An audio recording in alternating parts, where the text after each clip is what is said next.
Welcome to Twinkle Time Tales. Today we dive into the enchanting fairy tale of Rapunzel, a young girl hidden away in a tall tower who dreams of seeing the world beyond her window. Join us as we follow her magical journey to freedom. Let's begin.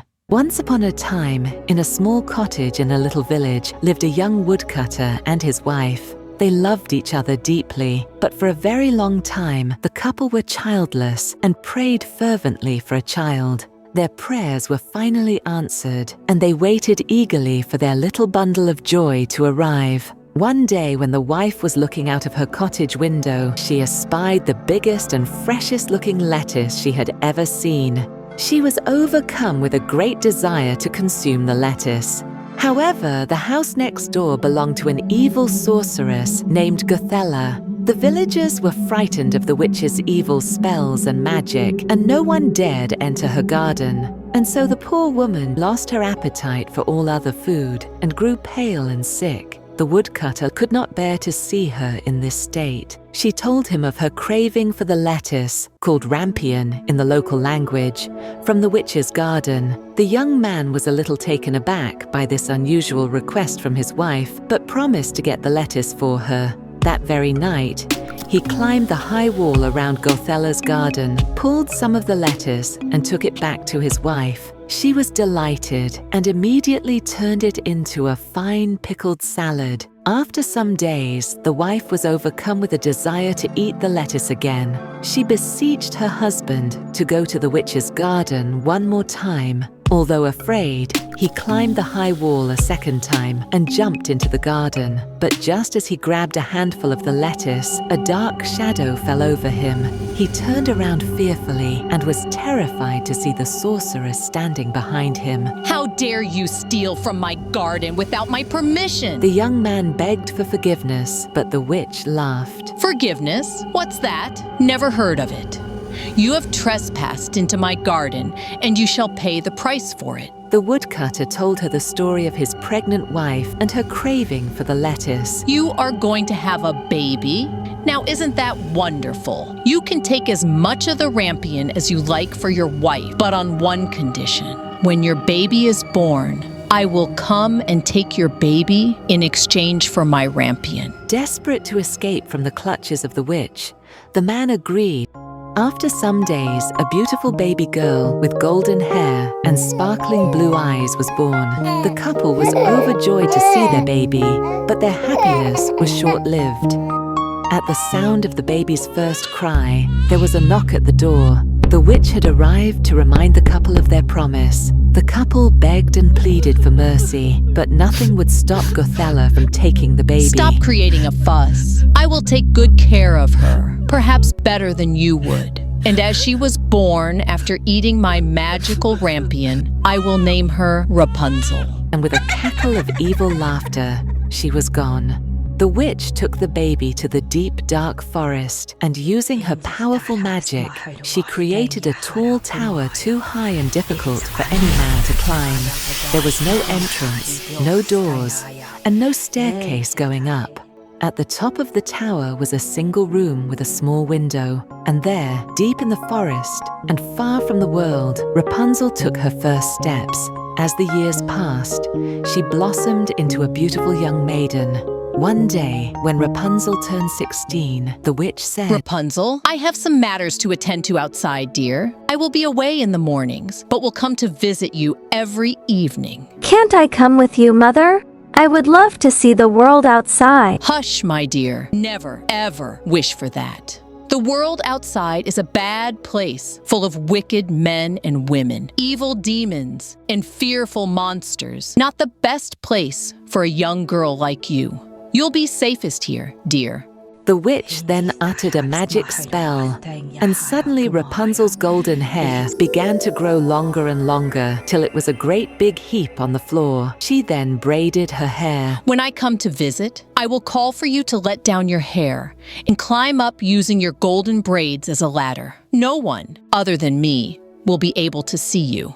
But what will I do here all alone? Well, you can draw, paint, sing, and read. Use your time well, dear. As promised, the witch came every evening to meet her. She would stand below the tower and call out in a shrill voice, Rapunzel, Rapunzel, let your hair down, dear. She would then climb up using her braids as a ladder, and after spending the evening with Rapunzel, climb down again. One day, the young Prince Arthur of the nearby kingdom was passing through the forest when he heard a sweet and melodious voice singing. Enchanted with the sweetness of the sound, he followed in the direction of the voice and reached near Rapunzel's tower.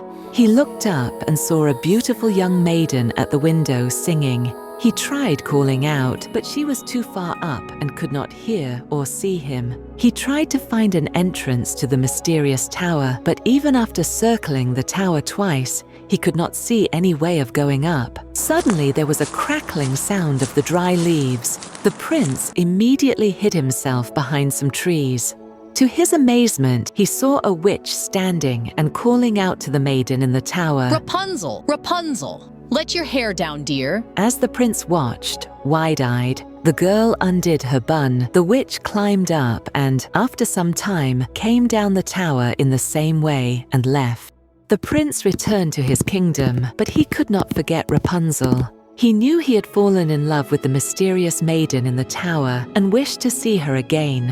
And so, he rode back to the tower in the forest and called out to Rapunzel, trying his best to sound like the witch. Rapunzel dropped her braids down, and the prince climbed up. Looking at the prince, Rapunzel was terrified at first, as it had been years since she had seen any human other than the witch. But Prince Arthur was so handsome and so kind that he immediately put her at ease. From that day on, the prince would come every day to meet Rapunzel. They talked for long hours. The prince narrated interesting stories of his travels around the world. Rapunzel was mesmerized by the prince and his adventures, and realized that the witch had lied to her about the world outside so that she wouldn't want to leave the tower. One day, the witch arrived to visit Rapunzel, climbing up the tower in her usual way. But Rapunzel was lost in thoughts of the prince, and before she realized it, she blurted out, How heavy you are, mother. My braids hurt when you climb up, but the prince is lighter and so much easier to pull up. Hearing this, the witch was furious. You ungrateful child, you have betrayed me. How dare you allow anyone in here? But mother, the prince is so kind, and he wants to marry me. I love him too. Beside herself in a frenzy of rage, she picked up a pair of scissors and cut off Rapunzel's long braids. That's the end of your golden gift. And now, I will banish you to a land far away, where you can cry all you like for your prince who will never come. And I'll wait here for your prince and send him to his doom.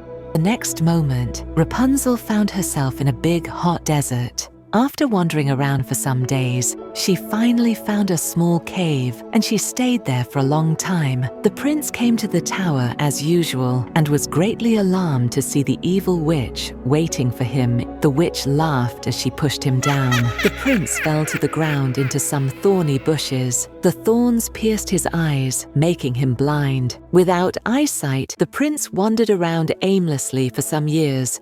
One day, he happened to reach the same desert Rapunzel was staying. Suddenly, he heard the sweet echoes of a familiar song and immediately recognized Rapunzel's voice. He ran toward the voice, calling out to Rapunzel as he stumbled through the desert sands. Recognizing the prince's voice, Rapunzel ran out of her cave, tears streaming down her face. Finally, they met, crying and laughing with happiness at having found each other so miraculously.